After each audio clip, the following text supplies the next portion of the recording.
Hey everyone, Curse Deck Builder here, making our way to 10,000 decks assisted, and here we have Kess, Dissident Mage. Maybe you can hear it from my voice, but I had a very exciting weekend. It was our Bachelorette combined long weekend, and I guess it wasn't a long weekend. It just felt like a very long weekend. So you'll have to excuse me if I sound a little off. Lots of celebration, and I'm quite tired. So this will probably be the only video for the day. But we've got this wonderful Kess deck, and it's a bit of a pre-constructed deck. This deck comes to us from Rinakota, who says, let me open up their message. I bought this deck from my LGS in my home state a couple months ago, but every time I play with it, it seems to just spin its wheels. You end up having a ton of mana and good interaction, but no clear way to win yourself. I'm thinking about maybe putting $100 into it to improve the deck list, so what do you think I can do? I'm thinking something like a Torment of Hailfire and some more clear win cons would really help the deck out. Hope you're having a good day and can't wait for the deck assist. Thank you so much, Rinakota. I really do appreciate the support of the channel. Thank you for bringing your deck up to the front, and if you would like me to make a video on your own deck list, there is a link in the video description down below that you can, write up your deck and send me a message. And if you want, like Rinakota, your deck to be the next deck I work on, there is a link for that in the video description as well. Finally, we can take a look at the deck list together. It is found in the video description so that we can see how we can improve the deck. I've seen Kess a lot, so I've seen a lot of different ways to play her. So if you have anything that I haven't thought of, because I'm doing some general changes here, please let me know. There's a lot of different kinds of win cons in a deck like this, and sometimes it's fun to think of some strange ones that I haven't thought of. So if you know any good win cons for a deck like this, please post them in the comments below. But before we get any further, it's a great time to take a look at Kess and see what she does. Kess Dissident Mage is a 4-mana Grixis commander, human wizard in blue. Sorry, that's my neighbor's dog if you can hear it, so I'm just going to close the window. A 3/4 human wizard, Grixis is blue, black, red, and she says during each of your turns, you may cast an instant or sorcery spell from your graveyard, and if you cast that spell this way, it will be exiled instead of returning to the graveyard. And she has flying. So Kess gives every spell in your graveyard flashback, which is pretty cool. But important to note that it isn't flashback per se. You are casting the spell. There's a few distinctions. So I don't think they really do matter, but I'm pretty sure there's a few things that are different. But for our purpose, it's pretty straightforward. It also works interestingly with flashback spells. My goodness, like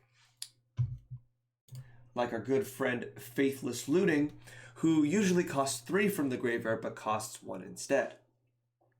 So with that in mind, Kess tends to be a bit of a mid-range commander whose power is very, very directly tied to the power of your deck. And from what I've seen, this is pretty common in Grixis Spellslinger like commanders. A lot of them are about manipulating or changing the way your deck interacts with its spells, and less so of having a clear, direction or win con for the deck.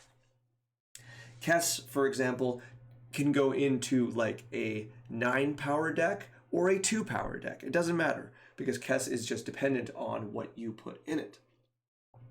And she is a form of card advantage. You have to remember, by casting a spell from your graveyard, you are not. It's basically like you've drawn a card because the card is not in your hand. So that's pretty good. So let's take a look at let's take a look at the deck itself and see if there's any outliers and what we can do to improve it. So this is a pre-con of sorts. They say it came from Excelsior Comics and Games. That's a great name. And that the deck itself does really feel like a pre-con. We've got a little smattering of a bunch of different ideas.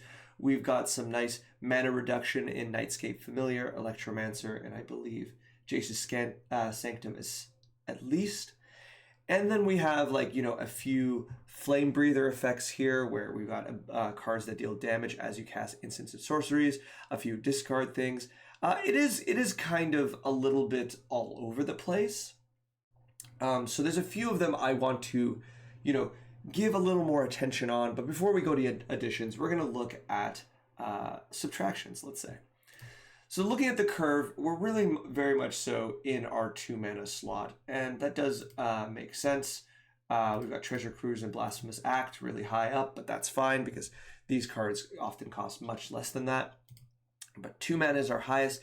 Now 4 mana is our second highest. And traditionally, as viewers know, we tend to be very critical of the mana cost that matches our commander, because these cards are competing with Kess over here. I will say that's not always true, because Kess isn't the kind of commander you want to drop her on 4 mana. I think you generally want to drop her on 6 mana so you can immediately cast a spell from your graveyard. So I don't see this too much of a problem. So although we're going to go through and be strict on some cards, we're not going to worry too much about the mana cost here. And we'll just go through it the classic way of going through. So starting with our creatures, Vohar is our first creature that seems to be kind of its own theme that doesn't really belong here, where the main mechanic is looting and draining. I'm not going to say I hate it. I do think at 2 mana it's pretty good, but it is a very slow burn. The looting's, you know what, I'm going to say it's okay. I think I may have misread how this card was earlier, so this is fine. We're cool with this. We'll keep moving. I think here is where we'll start. Cormella Glamour Thief is an interesting creature because, in theory, she is adding 2 mana when you tap her. She is fixing your colors. She has haste, so you can do it immediately. But she's a glorified mana rock for what it's worth. And though I don't dislike her, I like that she has a Dies ability, there is a limit on what we could be doing with her. And I think at 4 mana to play this card, that all it does is create more mana and only gets you back a card when she dies. I think she's a little clunky, and I think I would rather drop her for sure.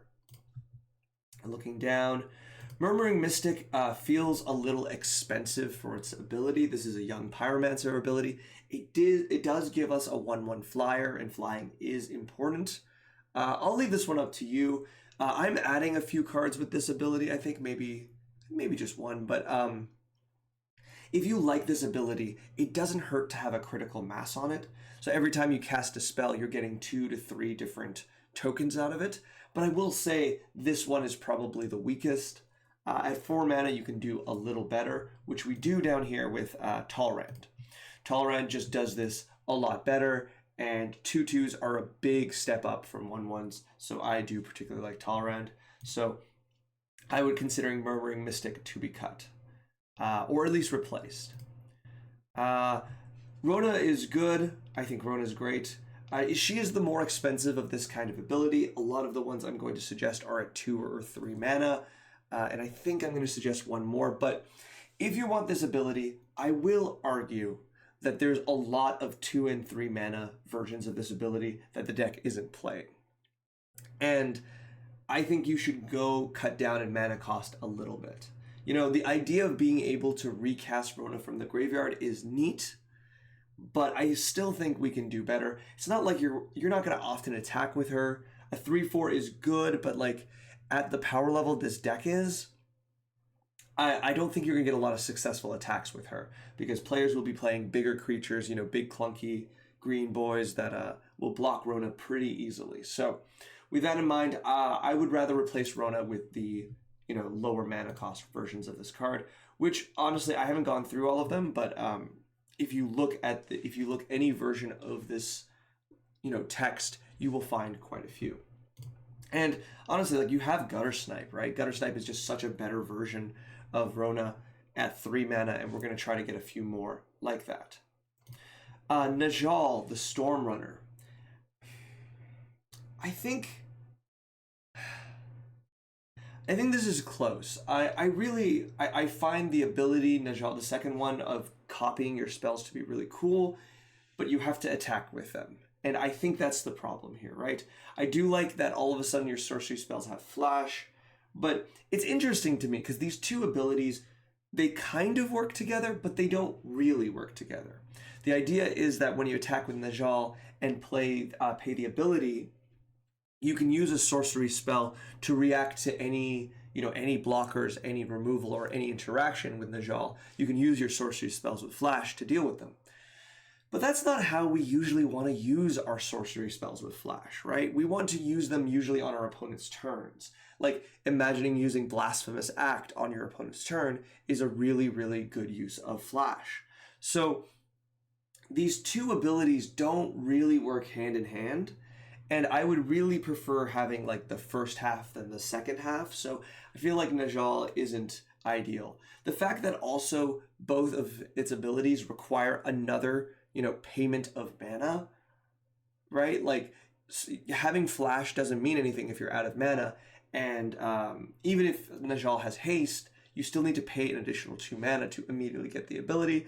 I just feel like it's very hungry for mana while being one of your higher mana cards, so I would cut Najal for sure.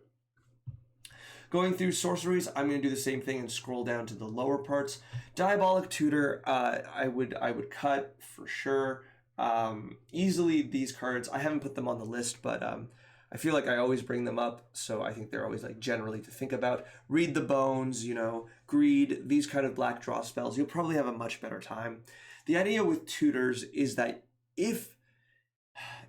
so they're not card disadvantage, but it's like a card that cycles, right? It cycles for one card, and this deck is happier with that because Kess can cast it back, but Diabolic Tutor is a lot of mana if you don't have the strongest ideal card in your deck. And I think that kind of holds it back. 4 mana is a lot for that one card, and I think if you just cast Read the Bones instead, be up a card at the end of that exchange and still be at 3 and like 1 less mana, I think you'd be a lot happier. So I like to cut Diabolic Tutor. On the other hand, Final Parting I do very much like here. I generally like Final Parting as a reanimation spell, and then I just imagine it at 6 or 7 mana, where you cast this, entomb the creature, and then use the card you tutored for to reanimate the creature you cast. And I think definitely at lower power, Final Parting is like a 1-card reanimation combo, which is really, really cool. But here, it does a little more work because I can very much so imagine, using, with Kess out, casting Final Parting, and then, putting removal spell in the graveyard with 2 mana up to immediately cast it, and getting the card from Final Parting into your hand, just a regular tutor card. Like, that combination feels really, really good. And then the idea of, then when you recast it, you're up even further, is neat. So I would keep Final Parting. It is a very neat card in this deck, so I do like it here. And Increasing Ambition as well is interesting. Now, the thing is, 5 mana to tutor is bad. 5 mana to tutor 2 cards is good. We just covered this before. This one, it feels like a worse Final Parting because Increasing Ambition has to be in the graveyard for it to be interesting at all. So I think I would easily just cut this card. There's some decks that can use this ability, and I don't know if this is the one. I think honestly, I'm not too impressed by this. I think Final Parting is just better. Better at an uncommon too. So I don't think I'd play. We can cut this. Mana Geyser, really, really strong. Treasure Clues, Blasphemous Act, really, really strong. Going through these very easily. I think this is pretty straightforwardly the charms, and like all of the charms, I would say, and perhaps Wizard's Retort are the weaker cards here, right? Everything else is very, very straightforward. Negate does what it says, Terminate does what it says. Same with like Thrift Possibilities, Chaos Warp. You're very happy with those cards because they do exactly what you want them to. But the charms are like, sometimes they're good, sometimes they're bad. They're kind of like medium power cards. The idea behind these kind of cards has always been like the versatility to make up for their power. But nowadays in Commander, we have cards that do really, really good things without needing this kind of versatility. So I'm always a little hard on them, but for what it's worth, the ones Rakdos Charm and Crosis Charm being able to destroy artifacts is really, really good. Maestro's Charm is kind of weak, and Izzet Charm, oftentimes you're casting it as Faithless Looting. So not bad, but not ideal. So I don't like them, but they are perfect. Like at this power level, they're perfectly fine cards. But of this version of this list, I would cut them if you're looking for slots. Wizard's Retort especially, I think you can just cut really, really easily. The Mana Rocks are fine. Only thing worth saying is that Commander Sphere is just too much. You can just play the next Talisman. Play either the black-red or the black-blue one. They just got reprinted, so they're not particularly expensive. Looking at enchantments, I read Sorcerer's class completely for the first time, and I think this is a very, very good card. I really like how it interacts with Young Pyromancer, so that's really, really cool. And I think its ultimate ability is definitely a win condition for the deck, albeit a clunky one. We're going to get to win conditions in a second. The rest are great. I think the rest of the great deck is fine. 37 lands is fine. You're going through a lot of your deck. You're going to want to hit all your land drops. I think this is perfect. All right, so before we go into additions, this is a great time to talk about win conditions. So Rinnecoda already said Torment of Hailfire is on their mind. And I'm a bit too minded above this. They've stated that they've got $100 as a budget, and I feel uncomfortable advising that a fifth of your budget goes toward one card. That feels a bit excessive. And I will note that, as always, the majority of cards I'm going to be offering here are pretty cheap. I think there's one card that I want to point out that is very expensive, but maybe it'll be more than one. But here, I think pretty straightforwardly, this will be the most expensive card you can put in the deck. However, this is your win condition, and this is a particularly strong win condition. This is a card that not only really benefits from mana reduction, it really benefits from mana regeneration, it really benefits from a copy spell or copy ability, and finally, it does really, really benefit from a second cast from the graveyard. This is, I believe, one of the most powerful X spells when it comes to just sheer damage towards your opponents. And I don't know what the number is, but I think at a certain number outside of having token decks around, that this is just almost always lethal. You get the number to like 10, and that is a tremendous amount of damage and sacrifices, but there is a lot of decks that push this number way past 10, right? And I think here it's not so much getting it to like 20, like paying 22 mana, but it's like putting this at 8 and then copying it so there's 16 triggers, or 16 times this effect happens. And I think that is very, very, very strong. So even though it pains me, I don't mind this being your win condition, with the express idea that this is the card you tutor for. This is the card you're digging for. This is the card that wins you the game. You're going to do some other incidental damage. You're going to try to ping your opponents, put out tokens to attack with, but your long-term game plan is to get Torment of Hailfire into your hand and cast it into your graveyard and cast it.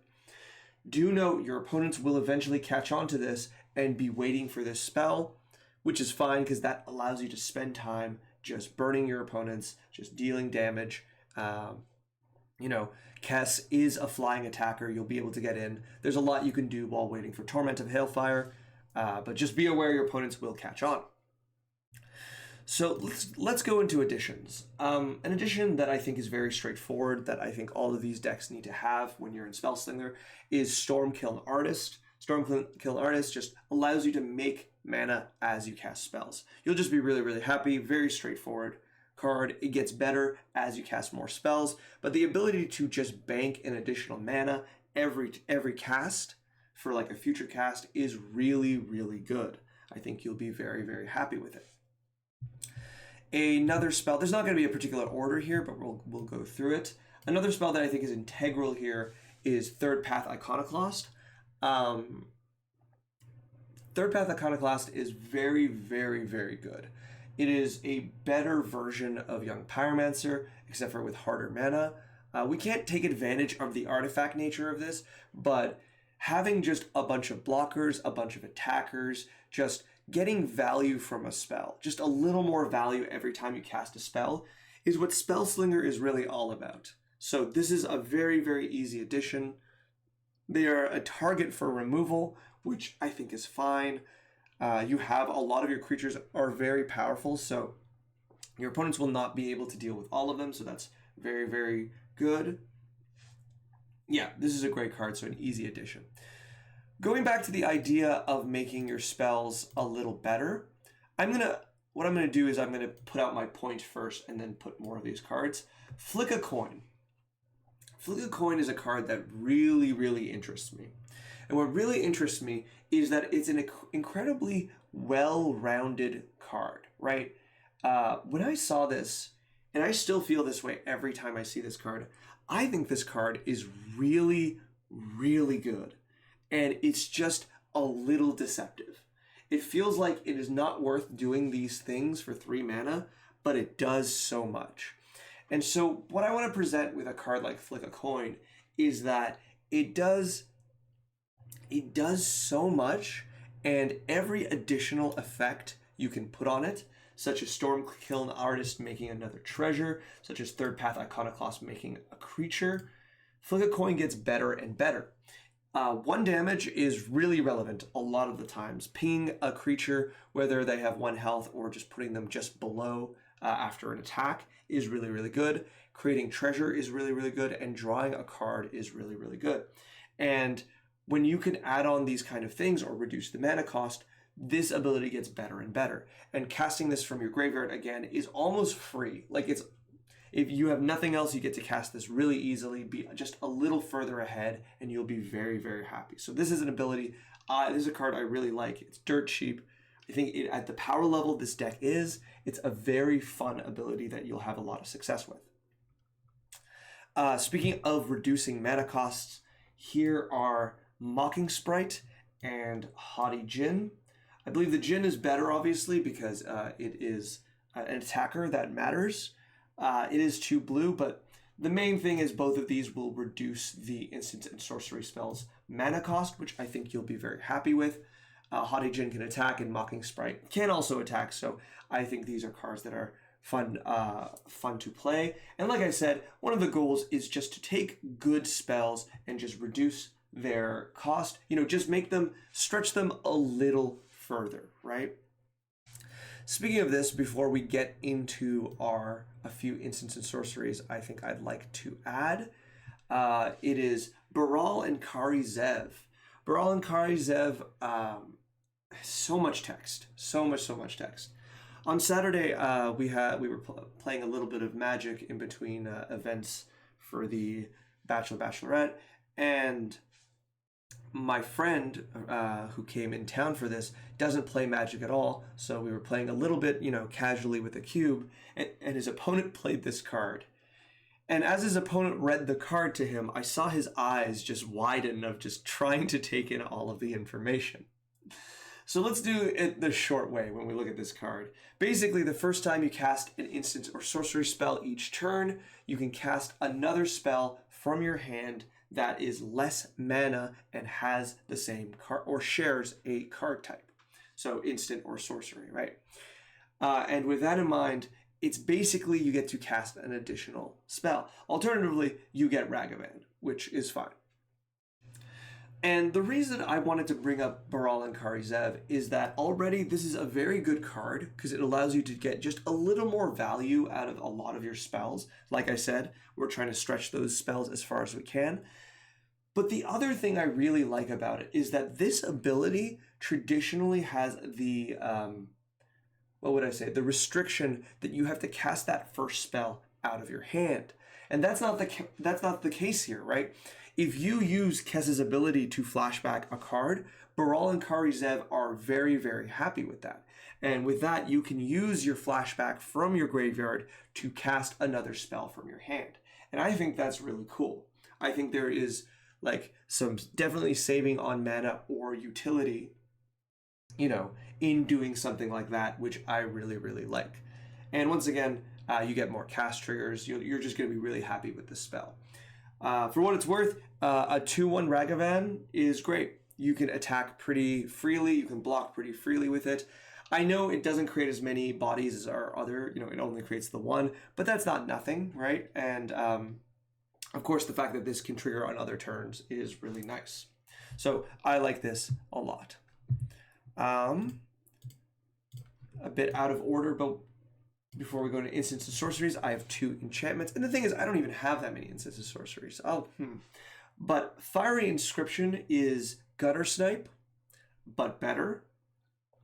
I think you can generally just ignore that first line of text of getting the ring tempted, because oftentimes we don't really, it's not that important when you only have one card that does it once. So we can basically ignore that. But the second part of it is Gutter Snipe on an enchantment, which is really, really good, mainly because they cannot remove it. It is much more difficult to get rid of an enchantment than it is a creature, so Fiery Inscription will stay on the battlefield very, very neatly. And while that's there, especially if you have Gutter Snipe out, if you're doing like 4 damage per spell, that adds up really, really quickly, and I think you'll be very happy with this card. And our last enchantment is here for Maestro's Ascendancy. Now, the reason I like this is that it feels somewhat, it's basically your commander, right? It basically says once on your turn, you can flash back a card if you sacrifice a creature. And so I was looking at this, and we could go a little further into this, looking into more casualty spells as well. But every single, like a lot of the cards I like in this deck create creatures for you to block with and sacrifice. For example, like Kari Zev and Baral, who create Ragavan to sacrifice. And so this works as just another way to use your commander's power, that it's on an enchantment, and it does work in it with your commander. Now, the thing is, it does the same thing as your commander, so it's not like other examples where they like, it's greater than the sum of its parts. Unfortunately, if you have your commander and Maestro's Ascendancy, you're getting the ability twice. They don't get better by having them both out, which is a little unfortunate, but it is some nice redundancy. It does help to have the ability, you know, twice. And I think in certain games, you're just going to be really happy to have this. As I said before, enchantments are harder to remove. Now, looking at instants and sorceries that I think are worth considering, something I should have said was, I forgot to mention Thought Scour in my list, or the cards I put aside. Thought Scour is just fine. I think you'll be happy casting it from your graveyard. You'll be happy casting it. You need a few more ways to fill your graveyard up. And something as simple as Thought Scour can be just really nice. You know, it is a spell you can cast on the first turn. It's a spell you can cast in between turns when you have the mana. It's a spell you can cast with Kari Zev and Baral. It's a card you can flash back when you have no other targets and still make sure you get, like, you know, creature triggers, ability triggers, things like that. So even though it's not the most exciting spell, I think it is a very, very useful glue spell that holds the deck together. Another spell that sometimes doesn't feel as strong as it actually is Lightning Bolt. Lightning Bolt is a fantastic Magic card, and I think sometimes it gets the reputation that it doesn't belong in Commander because it is 3 damage and not Swords to Plowshares. But I will say 3 damage is a lot. 3 damage is easily destroys a lot of commanders, a lot of very relevant commanders too. And beyond that, with the ability to cast it from your graveyard again, the ability to use it to trigger other spells and such, you're getting a lot of value off of this 1 red mana spell. And the thing is like even just 2 mana, cast this, flashback it, 6 damage to a commander, destroying it is really good. I even think of, like, you know, attacking with 1/1s, getting a block in, and then bolting the creature after. You're just going to be very, very happy. So Lightning Bolt is a very easy, cheap inclusion. Then another cheap inclusion, and I haven't gone over the price of these, but I think fairly straightforwardly, almost everything I've suggested is $1 or less outside of Torment of Hailfire. But Seize the Spoils, I feel like you could play the whole cycle, honestly. I just wanted this as an example. And I don't believe you are playing the other ones. I'll double check. No. So the other one being, oh, what was it? Big Score. I think there's more than that. I think there's a few others. There's also something Treasure, right? No, I don't remember. It is from the D&D set, and I'm trying to remember which one it is. This is probably not the best way to find it, mind you, but let's go to red. You know when you can visualize a card, I see the character there. It's Unexpected Woodball. I see the holding of the diamond. So I think Seize the Spoils, Big Score, and Unexpected Windfall are all cards you should be playing. They're very, very good. They're very strong abilities. They work very well. As I've said before, like Flick a Coin is very close to these kind of spells, where all of these abilities get just better when you add text to it, because they're already really good. They already can be played at any time, especially Big Score and Unexpected Windfall at instant speed, with Big Score being the best one because it is a single red. As mentioned before, you don't mind that they match your commander's cost because your commander is not going to be cast on turn 4. So with that in mind, I think you should play all of them. If you could reduce the mana cost, if you can get creatures out of them, if you can get treasures out of them, if you can flash them back, you're going to be very, very, very happy. These are very good spells. They're very good setup spells, right? Something, as mentioned before, one of our plans is to win with Torment of Hailfire. And what you can do with spells like this is just bank the treasure, right? You have enough instant spells that if they're going to interact with your treasure, you can you can use it. But in the meantime, you can just bank the treasure.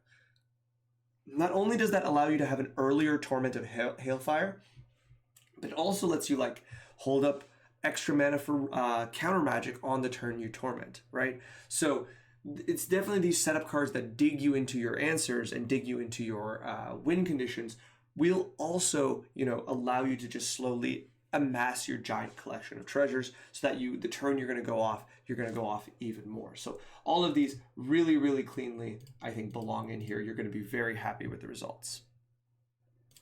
And then I wanted to add in board clears. I felt like that was something that was missing here. Toxic Deluge is the other expensive card I'm going to suggest at $10 American.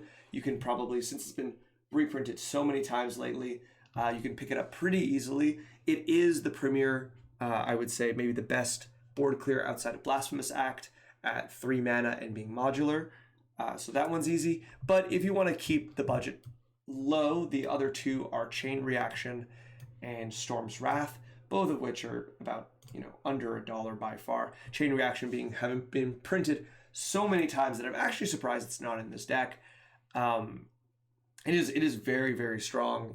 Sometimes you just need the ability to destroy all of these creatures. Even though, you'd be losing, your tokens, you're kind of okay with it because sometimes you need to wipe the board. And I will say, for what it's worth, there's a lot of situations where you need to wipe the board the turn before you Torment of Hailfire.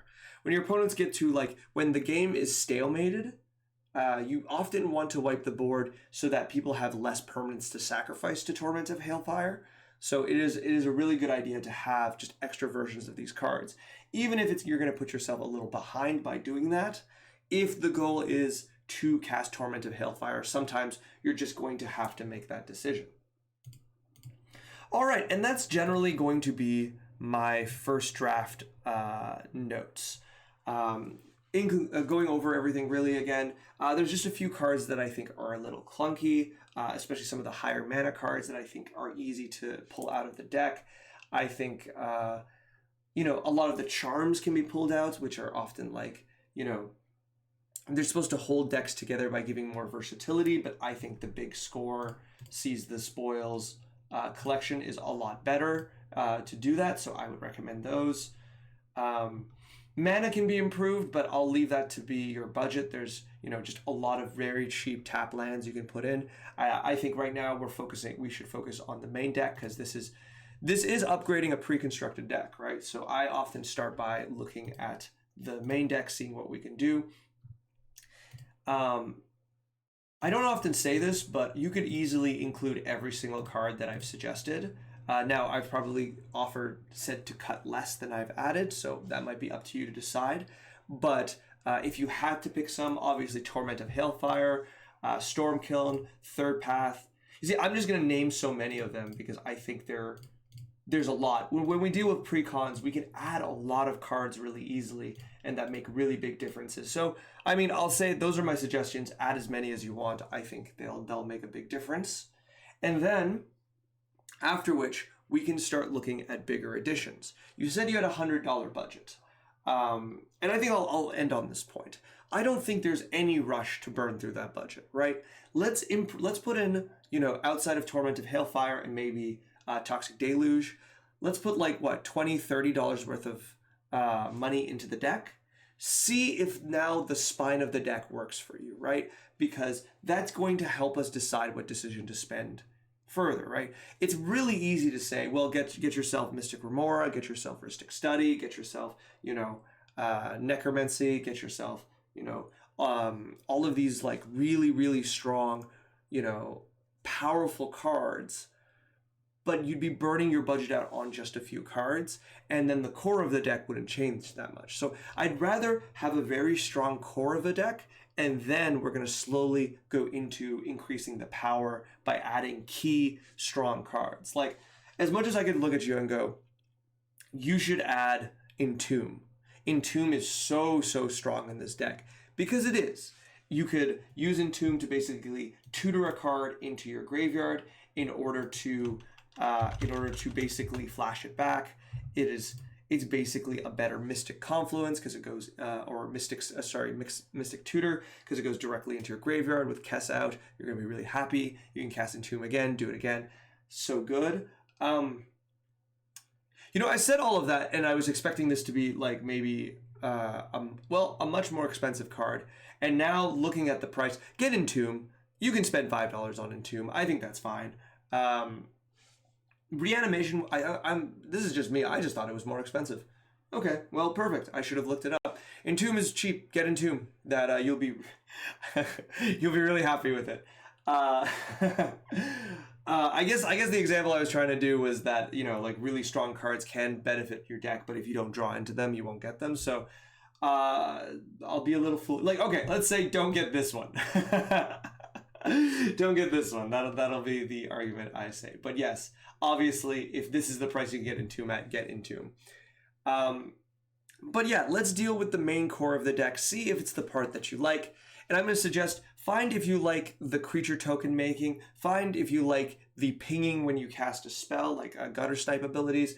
And then maybe we can think of Reanimation. That would be the third direction to go into. Offhand, what I think about. Try these out. Think of the first two. Think of the numbers. See if you enjoy it. And let's see if we can get the deck to a place that you like. And then we can start putting in more and more power if you would like to increase the power of the deck. All right, I hope this video was helpful to you. I'm sorry if I'm a little gravelly.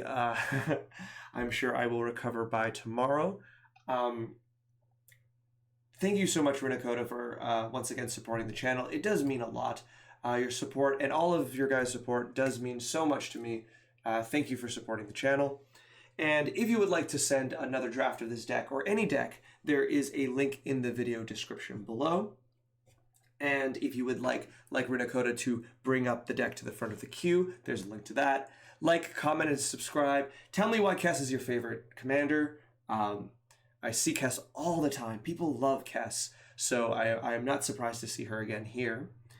And yeah, I am approaching wedding time, so there will be a break coming up in the channel soon.